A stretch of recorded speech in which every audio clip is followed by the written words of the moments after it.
Wednesday. Is it It Wednesday? is Wednesday, June 26th, and this is the monthly Instructional Committee meeting. On our agenda tonight is an overview of the SAT performances from the high school, a SAS overview of performance, which is student assessments, and a portrait of a learner, which I'm very excited to hear about. Oh, me too. Tonight with us is Jess Campbell, board members Jess Campbell, Barb Higgins, and Sarah Robinson. Yes. I'm just a little slow today. Don't and you Brenda worry about Hastings. it. Also with us from the high school is Kaileen Shalakis and Tim Herbert. So thank you, and I will turn things over to Kim. Oh, thank Is you that very right? much. Yeah, Sure. thank you very much. We went over the agenda, and I do want to say, while we will be presenting some data this evening, we're going to do just a brief overview of data, and I say that because we have not had the opportunity to review the data in depth at this point and getting into very specifics, which we like to do. And we will be doing that in August when we have an administrative retreat and making some next steps based on the data for students' learning and teacher instruction. So we are just going to hear very, very briefly some preliminary data that's at our hands at this point. We're going to turn it over to Tim Herbert and Kaileen. Hey, good evening, and thank you for having us. So the first thing we're going to do is review our SAT scores of this past year. A key thing to note is that with the SAT, it's just one data point on student achievement that we use to review our curriculum and our instruction and how students are doing, and we can compare it against state and national trends. So here's a list, not what's the word I'm looking for?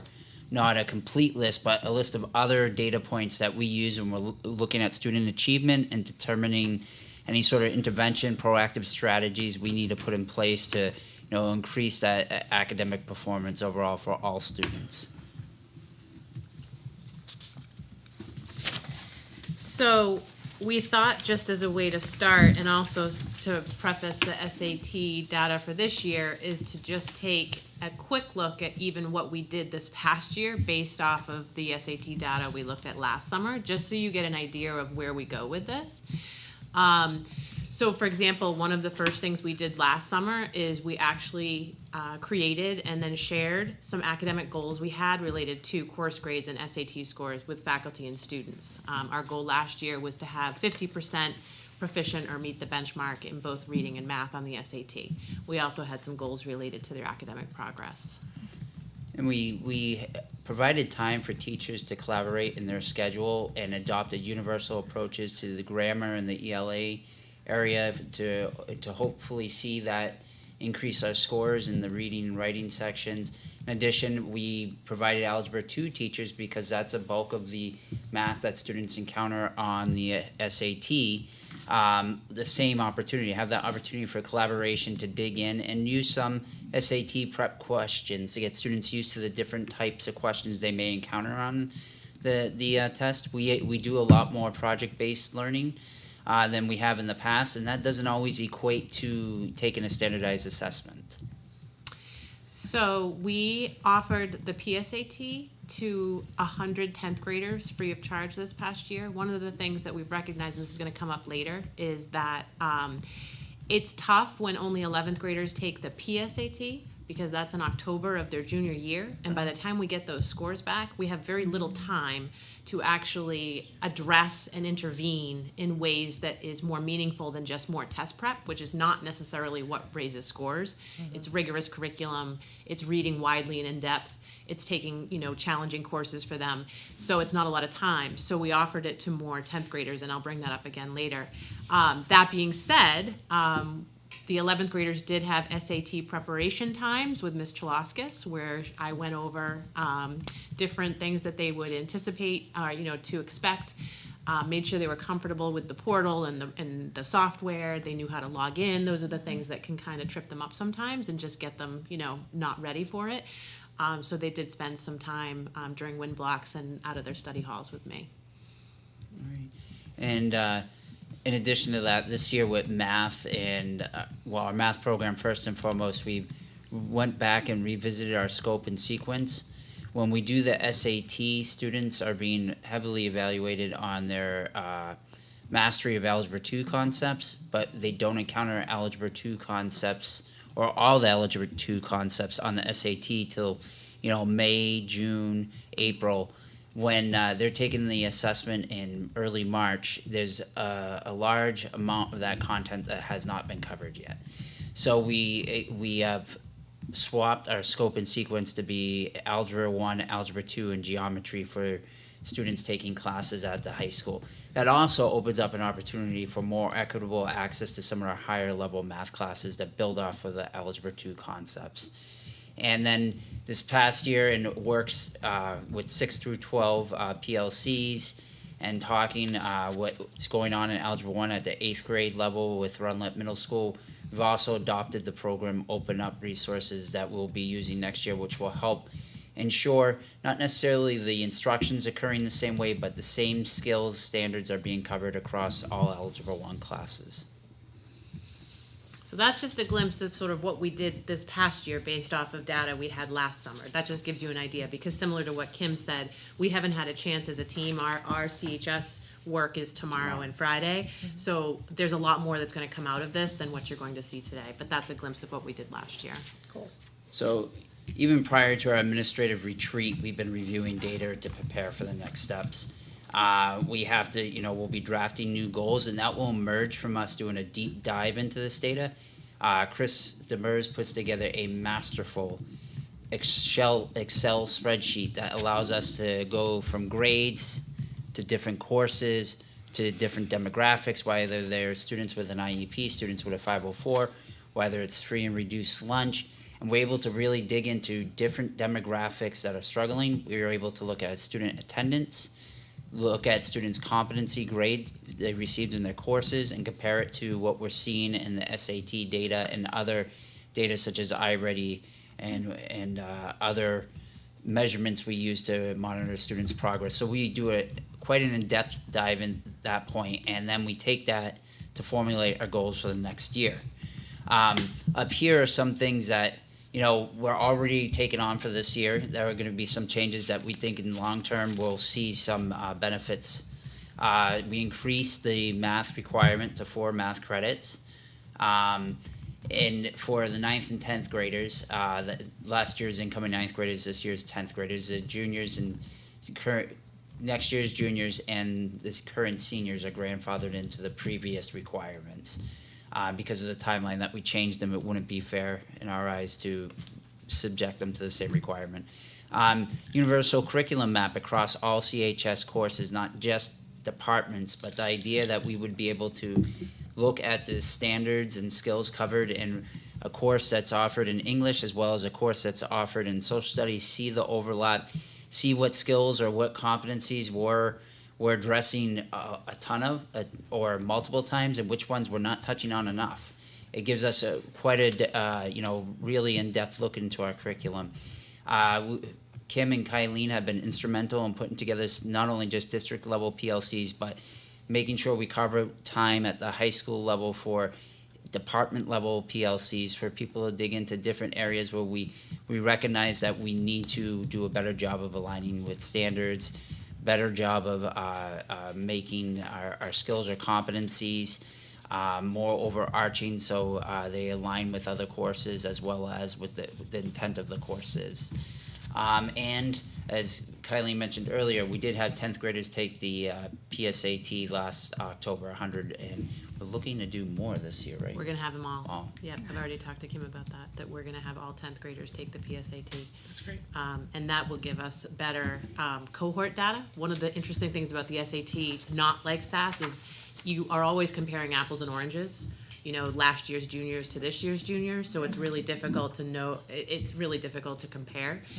But we're hopeful with having the 10th grade PSAT and then the 11th grade PSAT, we'll have a better understanding of the skills and perhaps some support. Can they do the PSAT? Do you do that at Concord High now? We do it PSAT? during the school day, Yeah. and no one pays for it. All right. So once again, just a way. Yeah, I mean, years and years ago, it was on a Saturday. You had to pay. You had to get your own transportation there. But we're really trying to increase it. PSATs used to be at Brady all the time. Yep. years ago. Yep. Like during the week, kids Yep. would miss school. Yep, yep. So we're gonna get into some scores now. But I just thought for everybody's understanding, I never want to assume that when the last time was that you were talking about the SAT. And so the overall score, the highest composite score for the SAT is 800 in reading and 800 in math, the 1600. The average score across the country is 1,000. For the benchmarks, which is where we're going to talk about meeting proficiency, benchmarks are deemed by the College Board, and they're used to assess college readiness. So when you see students meeting the benchmark, basically what the College Board tells you is that if you receive a 480 or above in reading, or a 530 or better in math, you have higher than a 75% chance of earning a C or better in your first year of college courses in those areas, okay? That's what they deem as college readiness. Now, that's debatable. There are plenty of students who do wonderful in college, right? So it's not a hard, fast line, but I just wanted you to understand that that's what they're deeming the benchmarks. So if we say someone's above or below, or they're in this approaching, or they met the benchmark, I just wanted you to have an understanding of what those scores were, so. So this is just an overview of the total score for the district. So they take all the reading and math scores, as Kaileen was describing, and sum them up to get the total score for each student, and then find the average of where our students are falling. A key number here that we're proud of is 325 testers. 325 students took this assessment. We are hitting such a high level percentage. I venture to say there's not another district in New Hampshire that's hitting that level percentage of students participating in the assessment. With that being said, it gives us a holistic overview of all our demographics and our programs at the school for us to look into, see how we're doing. So we're pretty proud of that. What you see here is our total score is, below the state average, and it's closer to where all testers across the nation are falling. Can I add one Yep, piece go about right that ahead. number 325, just for people's information too? Students who move into alternative programming are still required to be tested at Concord High School. So if you're a part of adult diploma, you've transitioned, we still have to have you come, even though they might not even enter the building on a regular basis. If you're a full-time student at Second Start, you are required to test. If you're even pursuing the high set, meaning the graduation equivalency, we're still required to test. And so we do a lot of outreach. We're a city school district, and we have a lot of students and wonderful alternatives for them to complete.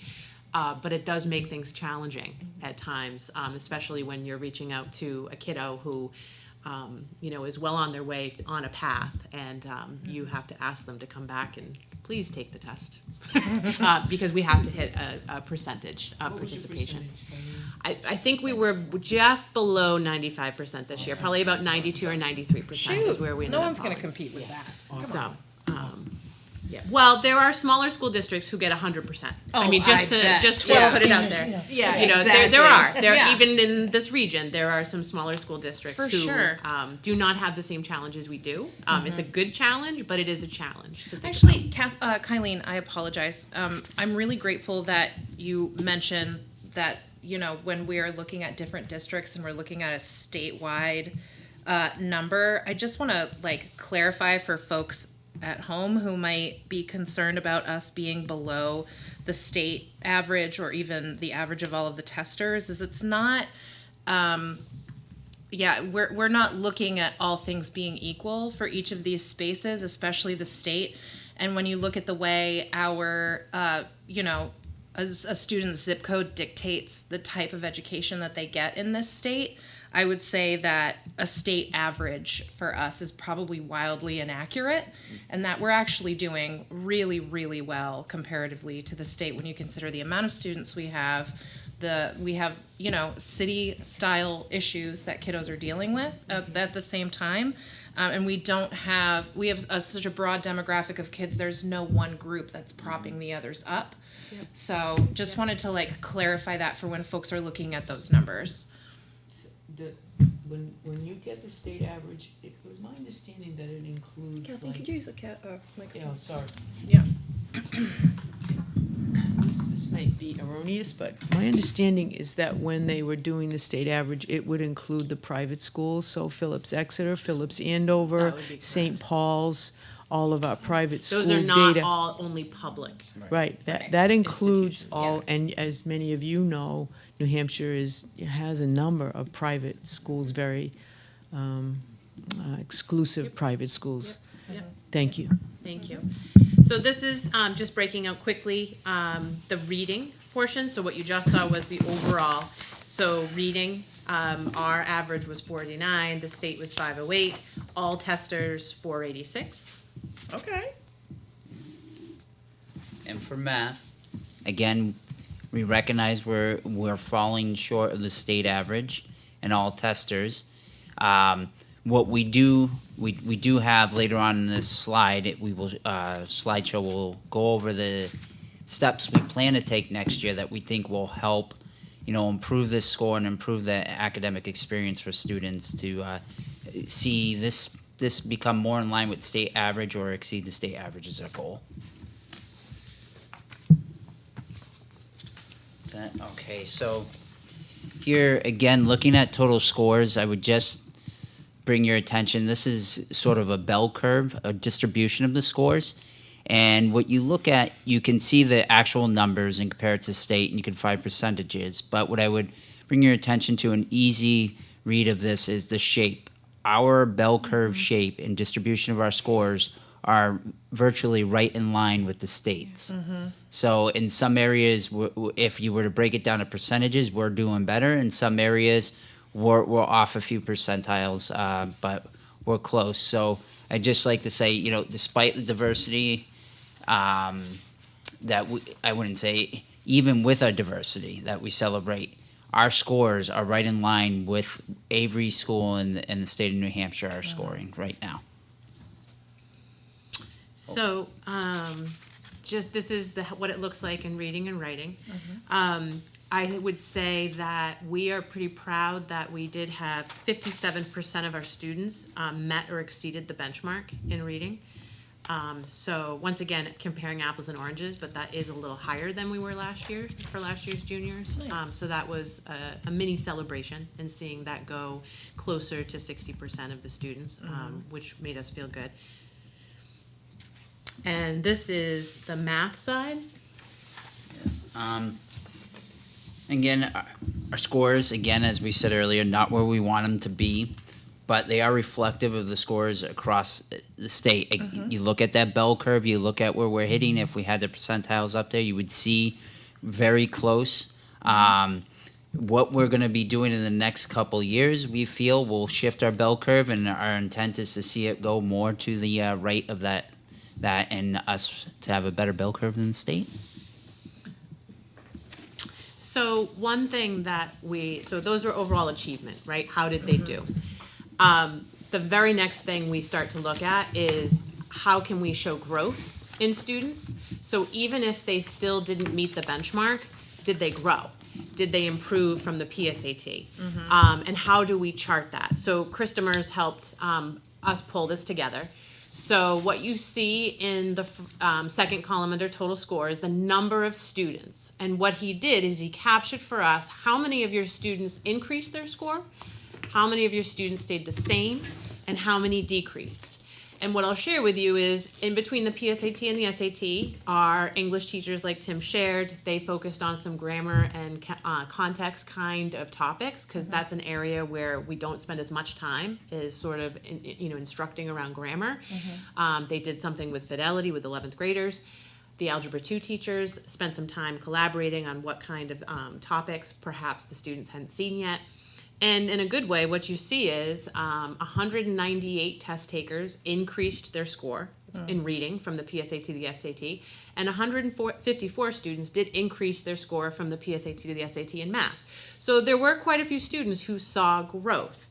Did they necessarily hit the benchmark for proficiency as stated by the SAT? No, but we are trying to see growth. And what we want to also see is what are the patterns for those kids that made them successful, right? What is the coursework they had as 9th and 10th graders?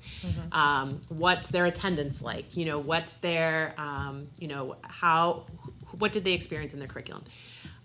Similarly, we also had 82 students overall who decreased their score from the PSAT to the SAT. Not unheard of. It's a longer test. The PSAT is now only 2 hours, but the SAT is closer to 4.5 that they're there. So there's a lot more that's covered. And there's more math, more reading, and I think they struggle a little bit with the endurance of that test for sure. So not surprising there. That's a great point, because, one of the things that we saw with the youngsters in elementary and middle school was their ability to stay on topic. And maybe that was we felt like that was an outcome from the pandemic, where they didn't have that routine and that specific instruction, but on whether they were on Zoom calls or whatever, the focus was difficult. Mm-hmm. So I know that our elementary teachers have been working at, like, if you read 15 minutes, you add, then it's 18 minutes, and then of maybe sustained silent reading, so that you build that up. We still have some work to do on that particular skill with the kids. Mm-hmm. We agree, and it's similar and different. There were some students who came out of the PSAT, and even if they are very much adhering to the rule of no cell phone during an 80-minute class, they at least are checking it every 80 minutes in between going from class to class. And there was one young man who came out and was chatting with me, and he said, "Mr. Leskis, I kept reaching for my phone, when he had downtime, even when he was in the SAT, and he didn't have it because we have to collect them and they have to be in a bin and all that kind of stuff." But what was really interesting is he said it was such a habit kind of thing that's what he does to just keep himself distracted or even calm himself down, truthfully, for some sort of relaxation in between things. So there are some practices that the bigs need as well too. But it's like that even in corporate, because all our training's getting switched to micro learnings and quick hits, nothing's long, and it's our culture now too. So it's interesting how these tests don't align with that shift. So this digs into progress just a little bit more for you. And let me just talk through one of the boxes to just show you what this helps us to understand. So on the fall PSAT, on the left-hand side for reading, the reading section, there were 159 students who met or exceeded the benchmark on the PSAT. The next column is where they went in the spring SAT. So 141 of those 159 kiddos either met or exceeded the benchmark. They stayed pretty status quo. 5 then went to approaching. That's the yellow on the SAT. It's approaching the target. And then 13 fell below the target. So this just helps us to understand a little bit more narrowly focused. And then, of course, as educators, then what will happen is we'll start saying, like, gosh, who are those 13 kiddos? What was going on for them? And start digging into some of those stories a little bit to understand what was going on. When it comes to the approaching, 31 students were within that middle ground. And that's what happened to them on the SAT. 18, I think that's a relatively positive number, went to meeting or exceeding out of that 31. Within a very short period of time, 3 stayed the same, 10 went down. This is a similar story to what we see in a lot of student data. We have students who are crushing it, and we have students who are really struggling and not yet approaching. There's not a lot of students in the middle. Not a lot of students right there. So we've got to come to some understanding of why that's going on there. I know often with our struggling learners, I knew this in all my years in special ed, test anxiety is huge. And so they have a score, no, am I going to do better or worse? That can tank you immediately. And then the other piece is just, my mom yelled at me this morning, I'm not in the mood to take a test. My girlfriend broke up with me. Like all the things. Right. We have so little control over that. Those same kids could take the test the next day and do great. Yeah, exactly. Yeah. Well, I gotta give the folks up at the high school some credit, because they looked at what the kids need in the morning, and they had breakfast. Yeah. We started later. Yeah. We didn't start the test until after 9 o'clock. Yeah. And then you had breakfast for them? Yes, we had a lovely catered breakfast from Red Arrow Diner, which was a huge hit. That's awesome. It was a huge hit. perfect way to start the day. They chit-chatted with each other in the cafeteria. Oh, that's nice. The current senior NHS members served them the breakfast, so it was a little bit of some community building and encouraging them and going to take the test. And then they got some pizza when they finished. Really tried to show them that we wanted them to put their best foot forward and appreciated what they were trying to do, and they were very appreciative. We fed them the whole way through the day too. We had more snacks than you, Pop-Tarts and Cheez-Its. I believe it. And you know, Oh, and I it's would've been not taking the it's not just about that, but it is about recognizing that, you know, we showed you that first slide, and there's lots of data that we look at, but this one gets a lot of publicity and press, and we want students and, you know, faculty members too to understand that that's how it works, and so we got to make sure that we put our best foot forward. I have a question, and I'm sorry to deviate just a little bit, but it really is about, like, I know that you look at a broad swath of data when you're analyzing what each student needs. I know that Concord has really been trying to drill down to an individual student's personal growth and what that looks like for them. Do we consider students ACEs within those data sets? I would say, you know, when we're talking about a student with a adverse childhood experience, that's like our tier 3 level students. So we do consider them in our data sets, and what we do is we take a look. It gives us insight to the program success. It gives us insight to movement in different areas. If they would say they improved in their reading scores, what were we doing? How'd that work? What was their approach? So it offers us an opportunity to reflect on what we're doing for that population. But yes, absolutely, our tier 3 population, we would take a look at that. Yeah, I would think that you would, but it's just nice for people to know We all had of the things that you're looking at. Yep, and at least, and this just goes to the testing alone, not the demographic information you're asking for, but when you are administering the SAT, there are accommodations for students who have that need for accommodations, whether they have a 504, an IEP, or are designated MLL. They also have accommodations. So we had close to 65 students who were in small group settings, one-on-one testing, extended time, time and a half of reading. So we had lots of, it's not the old days of every single kid in a room with 35 other kids. There's lots of accommodations and ways that we can try to meet the needs while still, you know, obtaining the fidelity of the test. Yeah, thank you for sharing that. I think it's really important that folks who are not involved in the everyday of the district and aren't, they, you know, like we all have an idea of what it was like to be in school, but things have shifted considerably. School is not the way it was when I went. And just to know that we have so many kiddos who require a lot of extra care and that we're meeting those needs is super important for people to understand. So thank you for indulging No my problem. questions. One thing I was wondering about, I love the idea of helping them to see that this is different with the foods and the different things like that. Do you do any sort of mindfulness with students beforehand to help with the test anxiety and?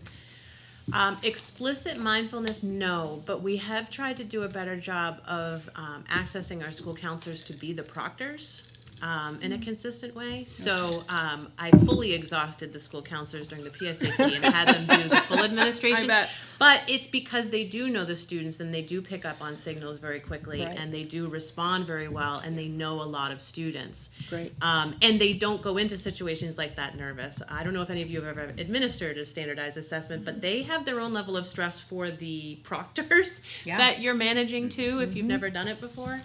And so for the SAT, because there's a lot more going on, I couldn't do that same thing, but I still had the school counselors as our proctors, and we're up there on the 5th floor with us for a couple students who did experience some test anxiety before entering their rooms. And I would say the SAT prep with Shaloskis really helped eliminate a lot of that test anxiety because they got to see the practice tests, read questions, go through that's practicing, really brilliant. logging in, Way to go, what Kat. it was going to look like and the steps they would go through. So I think that helps with just the, you know, that test day. They already know what they're going to experience when they open up the Chromebook. So I think that helps They a were lot. teaching the proctors where they had to go to find the little Love it. the That's tiles. awesome. They're like, no, you go down here. It's like, okay. It's important not to underestimate the trickle down that the seniors that took it were like, hey, that really wasn't so bad. That's going to trickle down to the juniors, and that will trickle down, and eventually, hopefully, that would lessen a bit.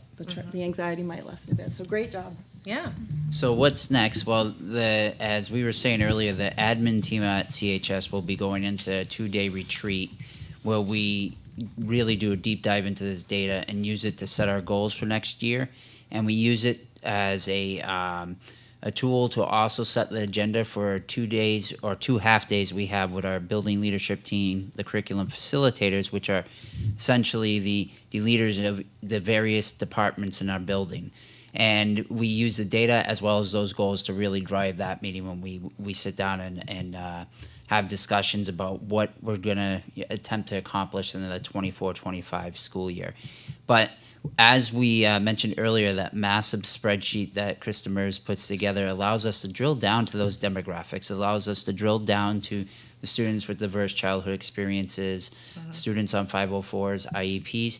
It allows us to look at who's doing well on the test, who's hitting it out of the park, and what has been their academic experience at Concord High School. What is it that's different from that student to the student who's really hasn't moved? So we've mentioned a couple times that all 10th graders will take the PSAT next year. Taking more tests isn't necessarily always guaranteed to increase scores, but they do have data out there that say that even just taking it several times can increase your score from 100 to 250 points. So the experience can do that. This one is something that we're going to explore slowly, but it's time, is heterogeneous grouping for Algebra 2, Geometry, and Pre-Calculus. This is the last department at Concord High School that still has 2 tracks. English does not have tracks, English 9, English 10. Electives, Social Studies does not have tracks, Geography and Cultures, U.S. History, Science does not have tracks. And there's a lot of evidence to support that when you have those tracks, it's not necessarily capturing the students that you want in them. And in fact, you might be missing out on opportunities. And so it's time for us to start exploring this. It's always a touchy subject, but there's a lot of research to support it.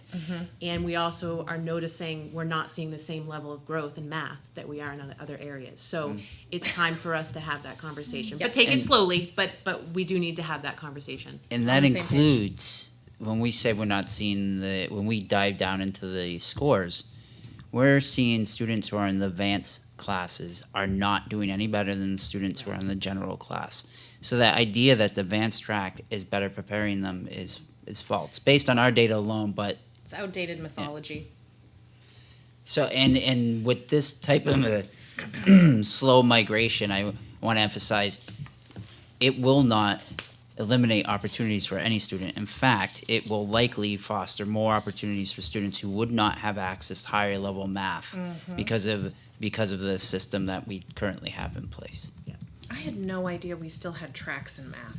Just a couple areas, but yes, we do. Okay.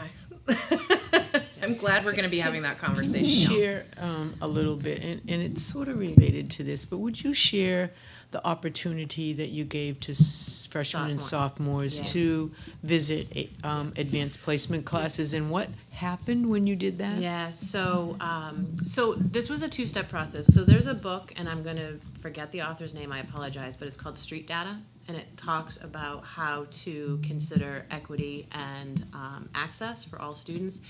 And they suggest running what's called empathy interviews, where you sit down with students one-on-one and you ask them to tell you some things, but not in a way that you lead them with the questions that are right or wrong. You ask them to tell you their story about what they experienced. Tell me something about. So instead of asking them why or what. When I had these interviews with some students prior to the SAT, many of them, I said, tell me about the courses you're taking. And I was noticing a trend amongst some certain demographics of them not in some of the advanced placement or more rigorous classes. And so we explored the idea of having advanced placement preview days, similar to how CRTC has preview days. I was like, well, if CRTC can do it, we certainly can do that for all of our AP courses because we have almost 20 of them in the building. So what we did, similar to CRTC style, is we did an auditorium assembly for all 10th graders. We motivated them for the why, that this is an opportunity for you to check it out, to just dip your toe in and see what the classes would be like. 10th graders got a Google form and they could sign up for different AP courses to go see. The AP teachers, I give them kudos because they went along with Ms. Chaloskis' idea, even though it was very last minute. We'll make sure they have more time next year to prepare for this. But they created some wonderful interactive but rigorous exercises and activities that had to do with their courses. So AP Psychology, AP Biology, AP Calculus. They came up with different things for the students to do. The students met on Main Street at Concord High School. They met up with a student from the class. They went and they sat in the class for that period. They got to ask questions. They got to experience the class. And students who had never considered it came back and said, I think that was really cool. I think I'd like to try one. One young, very insightful student said, I don't know if I'm ready next year, but I will be when I'm a senior. And I thought even that was a nice sort of like, she thought she could do it. She just needs a little bit more time to mature. And so it was a wonderful opportunity where we had almost 140 10th graders participate. And we'll do that again too.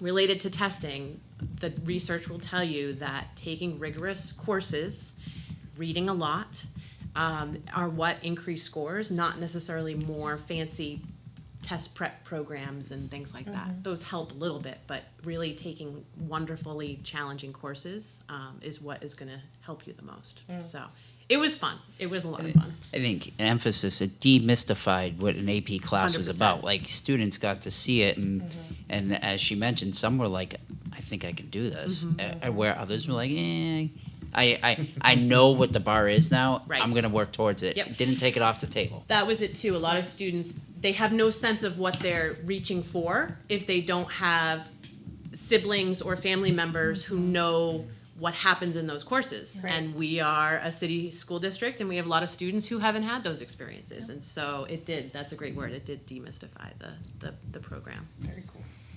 All right. So, Thank you, because I think that reflects on what Sarah asked about, Yeah. in tracking, and that my feeling is that students can do it, Yes. but need to be given the right opportunities and Yeah. structure so that they feel like they can be successful. Yep.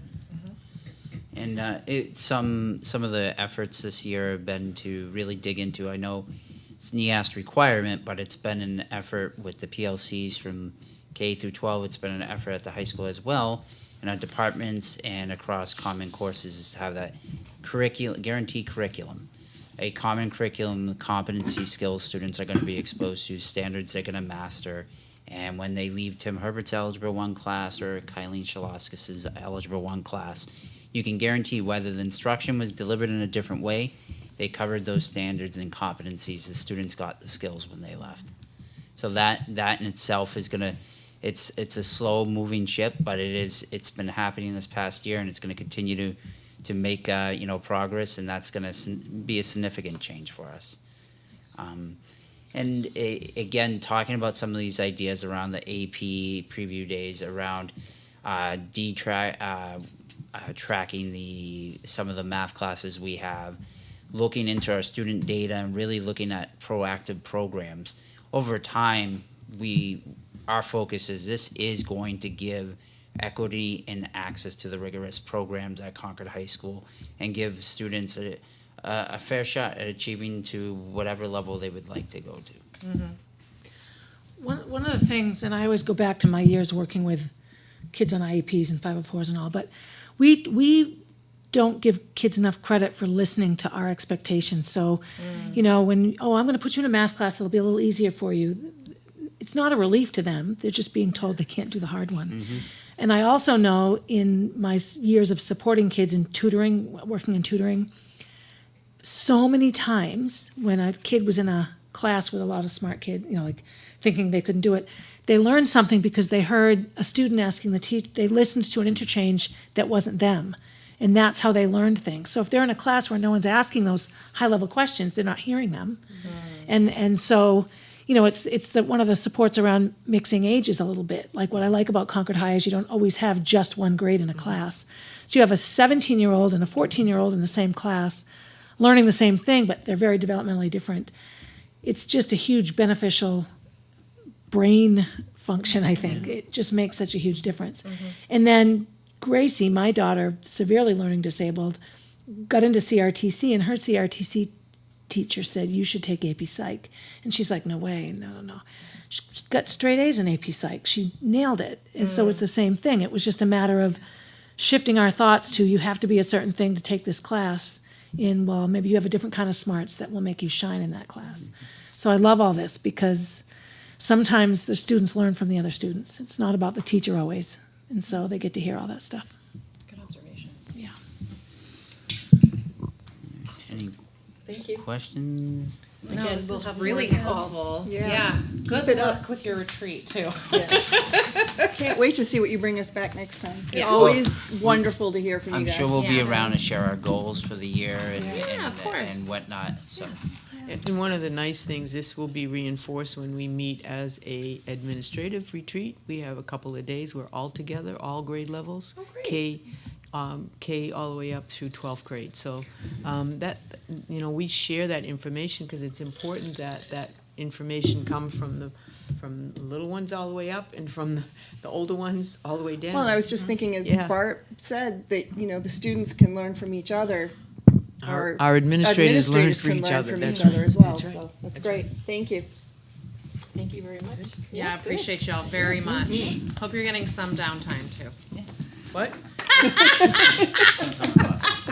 Sneak out while you can, guys. Go. Pull a George Costanza and sleep underneath your desk. Oh, no. When I taught in Newman, Massachusetts when I first started teaching, and in that district, after 3 years of one grade level, you had to take a year at a different level. It wasn't an option to stay 30 years in fourth grade. love that. So you taught three, and you could go down or up. So by the time you had 30 years in that district, you You've taught a bunch of different grades. And what happened was, you were way more effective because as a third grade teacher, now I see what they're doing in first grade. No wonder they can't, or then you go fifth grade for a year and you're like, oh my God, I What a gotta prepare my great kids. idea. Yeah, that's amazing? really brilliant. And you didn't have a choice, you had to do it. Yeah. You could find someone to switch with and, which they often did because, especially you stay in your school, then so you Yeah. can work together and stuff, but Yeah. I loved it. It was So always a easy to blast. become entrenched in your Yeah. own little world, Right, but I right. really It's love like built-in PD. Yeah, Yeah. absolutely Yeah. is what that's like. Yeah. Well, Brilliant. we are encouraging our teachers to try new things, and we've had a number of teachers this year actually who have asked for transfers, and not only grade level transfers. We obviously had some teachers when we had to make some adjustments, right, around numbers of teachers Yeah. and enrollment. They're in different places. They're going to learn from that, and even teachers who had transferred many years ago, the one thing they said was they learned so much. At first, they were reticent. Of course, it's a change, but then they loved the changes and the things that they learned when they went somewhere else to do another position. So you're right, Barb. It's Yeah. very powerful. Yeah. Yeah, great. Good, thank you. Next on next. our agenda, you're gonna be saturated with some data. Your brain will probably hurt and you'll just have to put it under your pillow and absorb it later. We're sharing the recently released New Hampshire SAS results for students in grades 3 through 8. The ELA just literally came in, so I'm just gonna repeat that we have a lot of work to do with this data and that will happen later, but at least you can just get a snapshot, so that's what you're gonna be seeing right now. So what we are looking at, and you have in your packet, if you go to that first page, is how students did this spring, 2024, compared to last spring, 2023, in math, reading, and writing. And so this is a district grades 3 through 8 snapshot. So what you want to do is you really want to see the right-hand side of the bar graph be the largest, and my sort of I guess official opinion is that we should really try to aim for that 50% mark, similar to what the high school said with their SATs, is that you want to see 50% of the students proficient, which would be get us back to a place that we were pre-pandemic. Overall in math, district-wide, we had a plus 5% increase in students' proficiency. When you're reading the proficiency, what you're going to do is add the two percentages that are the green and the blue.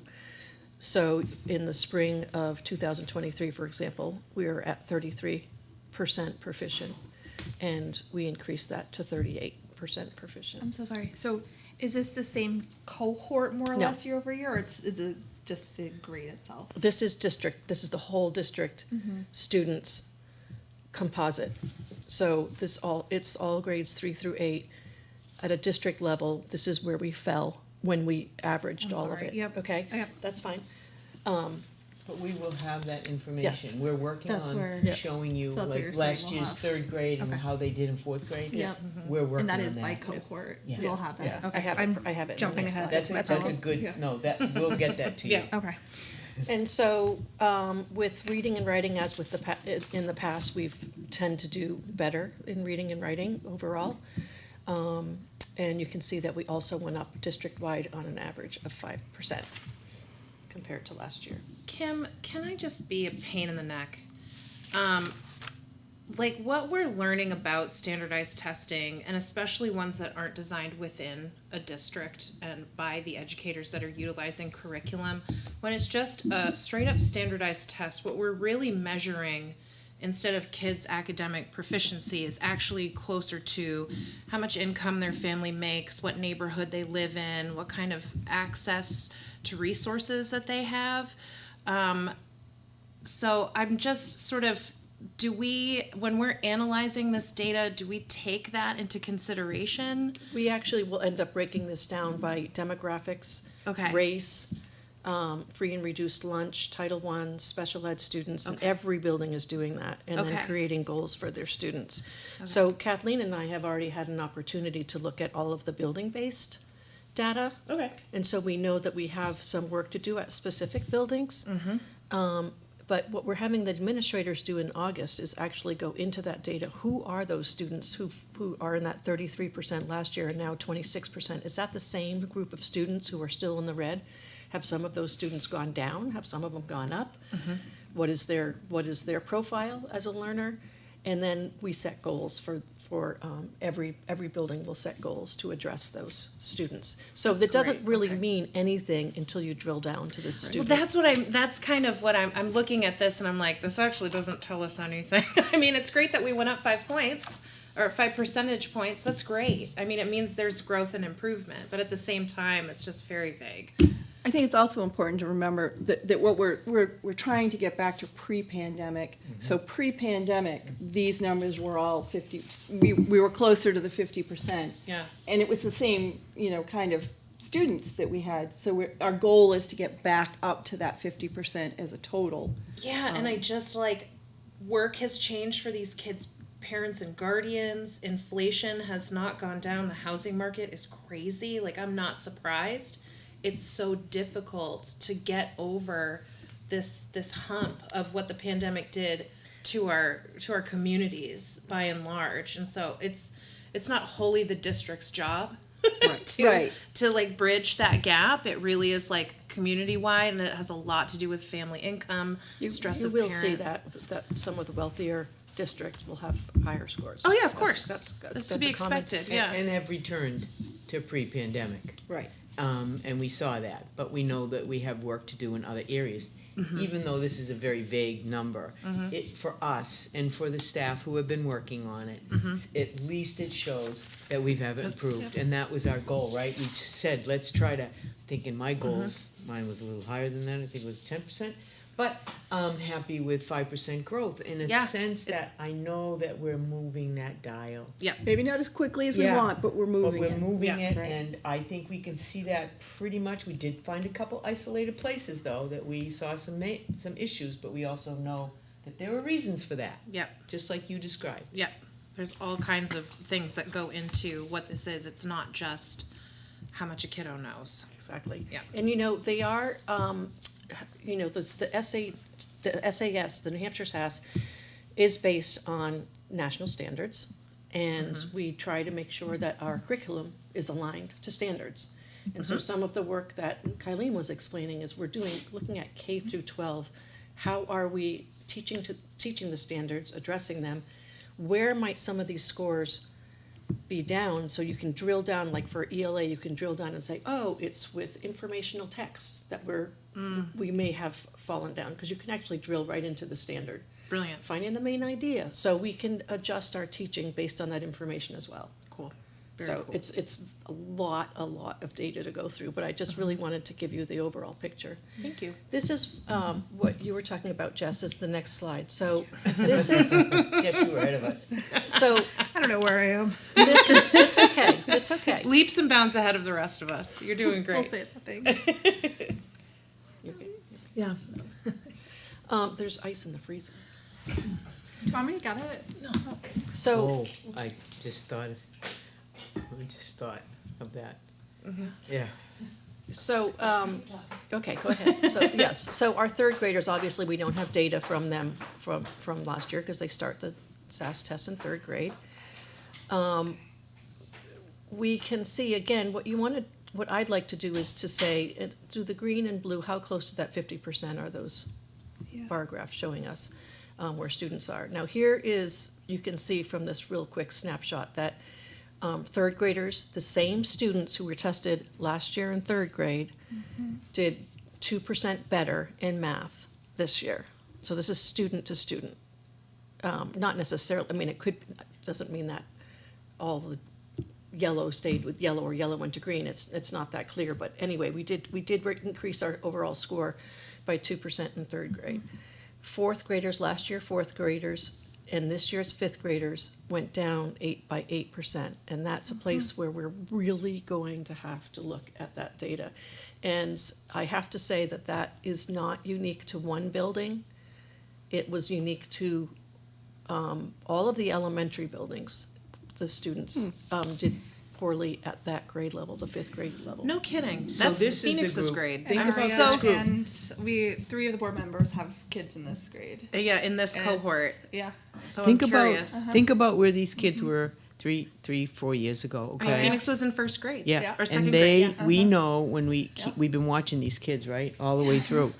We know that they miss those essential skills. One-to-one correspondence, number recognition, basic operations of addition and subtraction is still giving them a hard time.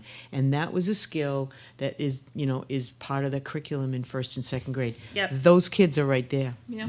That's where they are. Yeah. Isn't that like it's Because a then little look at the depressing, rest. but Look at the rest of the fascinating, scores down below. Yeah. Look Yeah. at where they are. They're all doing better. Yeah. So our last year's fifth graders this year in sixth grade went up by 6%, and then you see the up by 8% and 8% in sixth through eighth. So that's positive. Math is an area where we've put a lot of attention. And again, Kathleen and I have looked at specific schools and in classrooms, and just to say, what are the practices that are really strong that are helping students to be successful. The next group, the next page is even more uplifting. It's how we did in reading and writing. We increased by 9% from last year's third graders to this year's fourth graders, 9% from fourth to fifth. A little dip with our fifth and sixth graders, going down by 4%, and up by 7 and up by 3. So overall, positive news. What's curious to me is those same fifth graders who went down in math went up by 9% in reading. Could it be just like an overcorrection in one direction instead of another? Like all of this is just like you got to drill down to the individual student, you know. Exactly. But still, it's fascinating stuff. This is purely anecdotal, but it's so whatever. But my kid, again, in this cohort, up until this year, thought they were the best at math, loved math the greatest, hated reading, but it switched this year.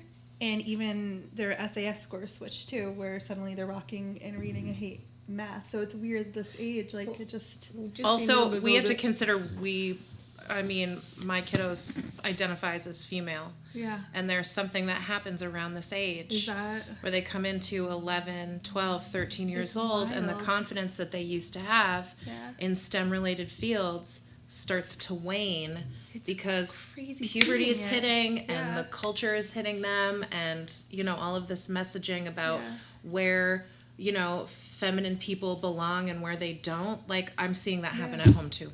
It's wild seeing it like this. Yeah. So also just think about the curriculum. Curriculum is All the new right, because curriculum. now we're talking about percentages, and we're talking about Yep. ratios, and we're talking about, fractions, and Yep. not just adding similar fractions, but all the It's real.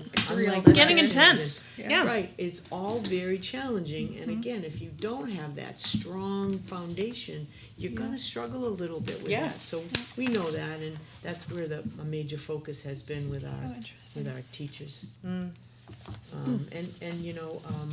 We're very fortunate because Chantel does a fabulous job working with our teachers and our principals, so, did you lose your?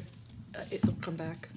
Oh, that was the last slide anyway. Well, I have one more presentation. Oh. But, so our new laptops aren't compatible with these screens anymore, so I'm plugged in. Oh, great. Love that for all of you. That's how they make money. Right?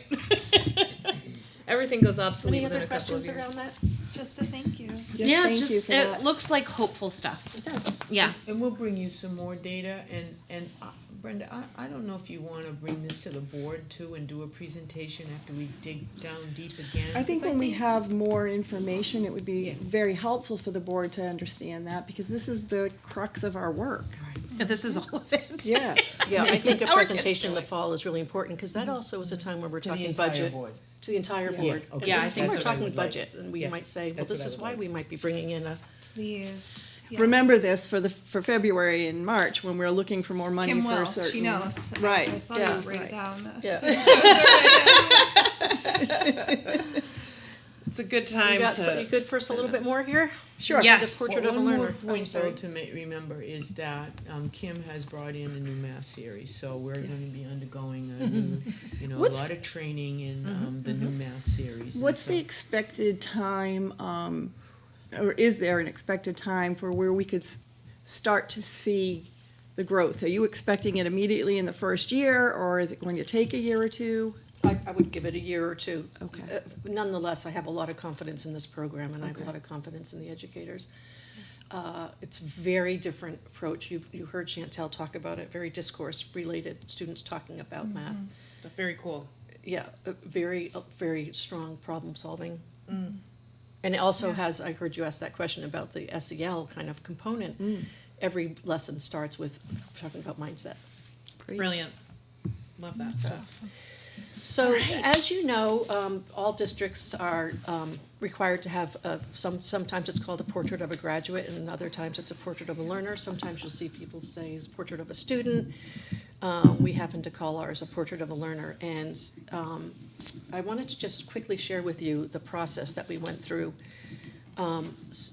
We used data right from the get-go from the surveys that Kaileen had done out to the community, parents, students, community, around attributes of a learner and kind of goals for students, and how parents, how do parents want to see their students as learners, and how do learners want to see themselves.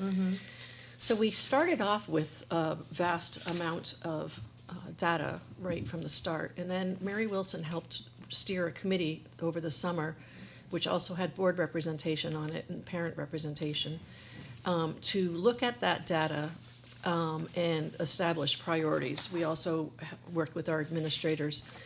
The administrative council looked to, lots and lots of one of those kind of read the room, go around, sticky notes everywhere kind of thing, to name the attributes of a desired learner in Concord. Kim, do you mind if I interrupt and asked if students were included in this conversation? Yes. Okay. Just a quick, I did focus groups. That was the one thing I got to do on all the gathering data. I visited with fifth graders at every school, Oh, great. and then I met with middle school and high school students in focus groups. It was a blast, I have to tell you. I And bet. they're so insightful, and they really tell you where it's at. Yep. So they were included in all the data that we gathered. Okay, Who was great. the Yeah. board member that was on this? Cotton. Good. Okay.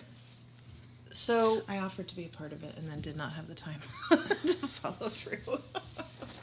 I have to tell you, this is a lot of work, which is why it was very helpful to have Mary Wilson part of it, because I did it in my last district, and it's a lot of work It is. to get to that final product. So then what we did was we brought we brought several drafts forward. We brought drafts back to the subcommittee, the committee that worked on it, got some feedback as we started to work on this. A lot of people, language really matters, words matter, and so there was a lot of jockeying for certain maybe adjectives or verbs. We got a lot of feedback from the admin council. We devoted an entire meeting, 2 hours, to look at what was done up as a draft, and have now the administrators look at it and say, well, this is, what I liked, what I didn't like. We then developed a subcommittee with myself, Kaileen, Tim Herbert, Mary Wilson, Beth York, who's a English teacher at the high school who just retired, and then Terry Wolf joined once she came on board. And what we have are two kind of competing documents. So part of NEASC accreditation is you have to have a portrait of a graduate or a portrait of a learner. The high school had already started to do what they call the Crimson Tide culture, which is a set of beliefs that students adopt and then measure themselves against. And so we wanted to make sure that whatever we were doing wasn't going to compete, that it wasn't going to compete with what the high school has for their Crimson Tide culture, and also align to the cultures of all of the buildings. So that was really important for us.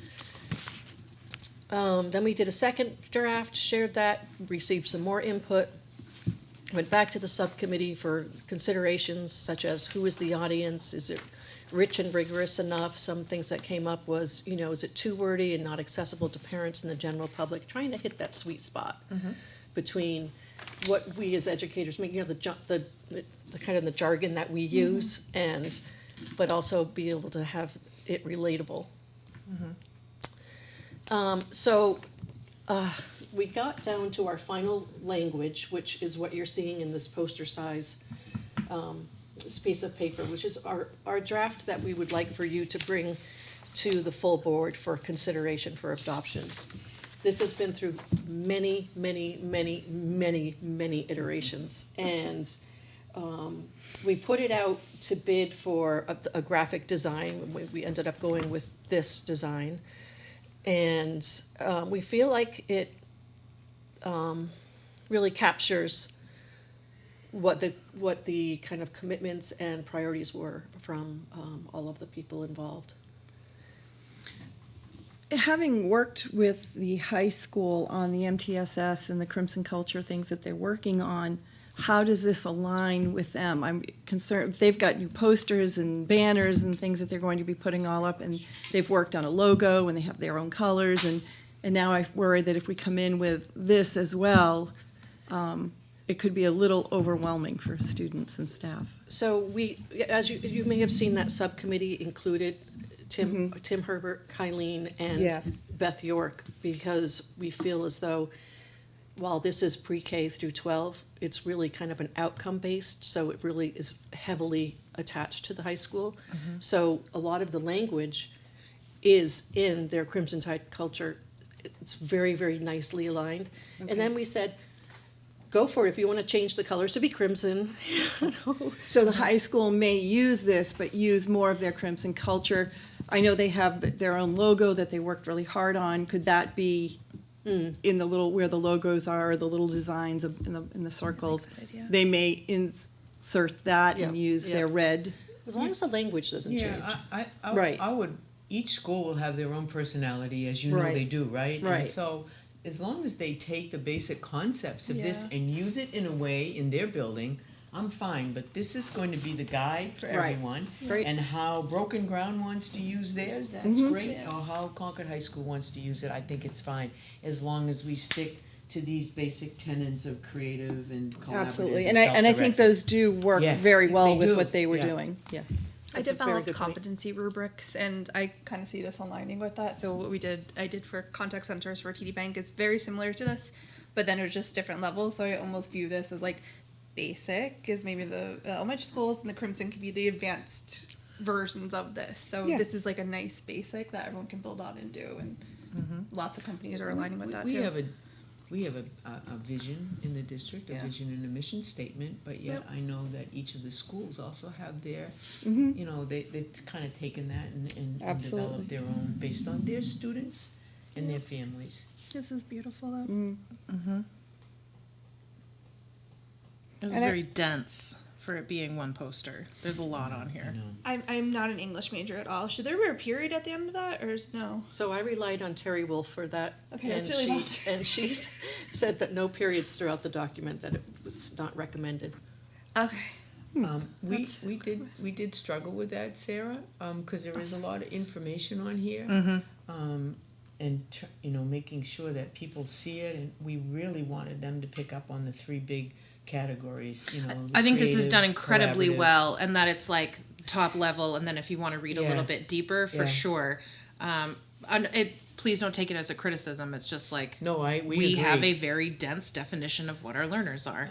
Did you, while this group of folks was working on this, were they using other portraits of a graduate or portraits of a learner from other districts for comparison? I know Franklin has done a very rigorous portrait of a graduate that included like charrettes with the whole community. I mean, they're on a much smaller scale than us for sure, but it was like very community and district minded. So I'm just curious if we looked at any other districts and their models for portrait of a learner. We did with the very original committee.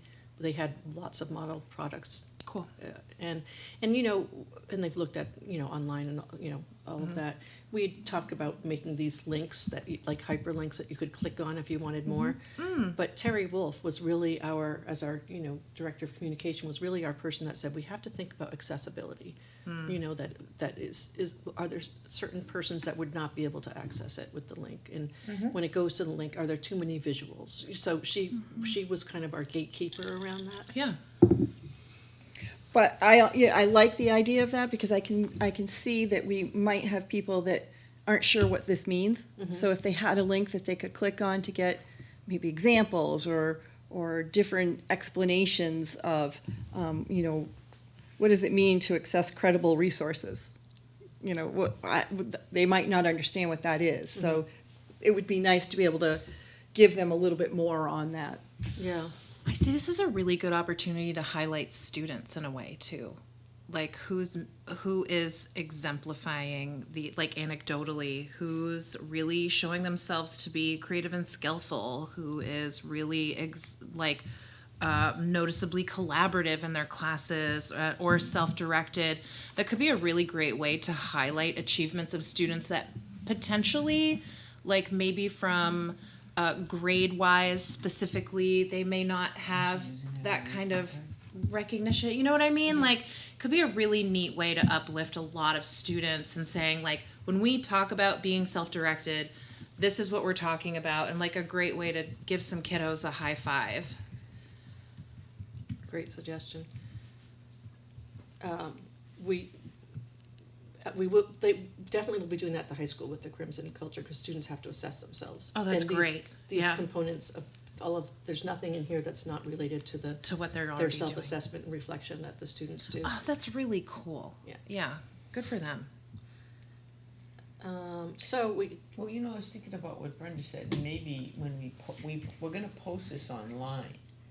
And maybe when we post it online, we could put some links, oh, yeah. you know, under these to explain more about what certain What things is it mean. Like real life So, examples. Yeah. Yeah. So what does it mean, Oh, I love you know? Right? Like instead of it being some like lofty thing, it's like, Right. I no, wanna- we have students showing us how this is Yeah. done. Let's celebrate them and Yeah. let their peers see them. You know, like I think that'd be a really nice Well, way to and our recognize them. elementary schools all do all-school meetings, and maybe a nice part of, Oh, you know, yes. this is what happened at school. And I know they do that in part, but this might give them more of a guide to say, let's exemplify what being creative and skillful looks like. And Yeah. so kids can see, oh, that's what they mean. That's what they want me to do. Lots of their meetings are around some of these. Yeah. very Exactly. words, right? Usually Yeah. they take a monthly, Right. I love those. It's like a themes. topic, right, Right. theme, Yeah. yep. Yep. So I think this can be very helpful to our schools, and, you know, they can tailor it to their clientele. Should we make a motion to bring this to July meeting? Yes, I will move that. Wonderful, and I'll second it if you Okay. need a second. Sure. Great. So motion by, Brenda, to Okay. bring this to the full board in July for adoption. Seconded by Sarah. Is there any discussion? All those in favor? Aye. Aye. Great. okay. Anyone 4-0. opposed? Thanks. Barb is waving her Yes. yes because she It's is, a sore tooth. yes. Sore mouth. Okay, so 4-0. Yeah. That's great. Thank you. Oh, y'all are always so hard at work. There's so much Making me feel happening, isn't bad. there? It's We're always gonna- so much we're a working- 1,000 miles an hour. We're working right now, we're almost done. We have a little bit more work to do, but we took the strategic plan and we're trying to put it together in a way that gives you an idea of what we've accomplished over the last year. You need to see that, I mean, you put up, you know, you support It's a lot of helpful. it financially and support for some initiatives like you heard tonight and some of the things Kim's brought to you, and John too, so. We're putting that together for the board, so you'll see what we accomplished based on this, the strategic plan, Awesome. as a way to measure it. Yeah. Some things you can measure and some things are harder to measure, but Some things are just intangible yes, they are. and they have to stay that way. We're also working on I haven't had one here for as long as I know, maybe you remember, Barb, remember, an annual report? A district so, annual yeah. report, yeah, I've don't- been I don't so remember accustomed, one. I'm so accustomed to doing them, you know, in districts, and so our administrative team is working on an annual report. That's a great And we'll bring it to, Love it. we're gonna, Yeah. we're gonna bring it to the first meeting with the chamber. We've been invited back to the chamber to do a state of the city schools at the chamber meeting in September 26th. Oh, We that's just got that great. date. So we hope to have an annual report that reflects, you know, a report from Matt around facilities, a report from Kim around curriculum. I'll do a report on strategic plan, you know, that And even kind of thing. financial, I think it'd be great to have a Jack's gonna financial. do a piece on yeah. finance, so, I'm gonna ask our president to do a report from the board. I think we'll have a list of high school graduates. We'll have something like this in This was on there. our strategic plan, by the Yeah. way. And this Great. was in the strategic plan, right? Fantastic. Hitting those goals. Well Ding, done, ding, y'all. And Yeah. it has been It's part of helpful. our accreditation too, right? Aren't we Exactly, supposed, yeah. we're supposed to have this, Yeah. so that's great. Yeah, so, I mean, he has still more work to do. I think Right. he alluded to that tonight, but they have more work to do at the high school as NEASC. Barb, you've been involved in NEASCs, right? And she's rolling her eyes, and it's a long, it's a long process, isn't it? Yep. But it's a good process. Mhm. So we have Great. lots Well, to do. Thank you all very much. It's a lot, This is the and best there's part so about much work. going on, and can make your head spin sometimes, I know, but but this is really the best part of our work. Oh, yeah. It's Still the the best very committee. best. ever. It is. I love It this. This Isn't is it the the best best? committee. No doubt. all right, with that, I would take a motion to adjourn if we don't have any further business. So moved. Okay. Could I get a second? Second. Yay. All those in favor? Aye. We are adjourned, and thank you. Thank you. 6:42. Oh, is that the thing? Yeah, that's Oh, geez, Barb.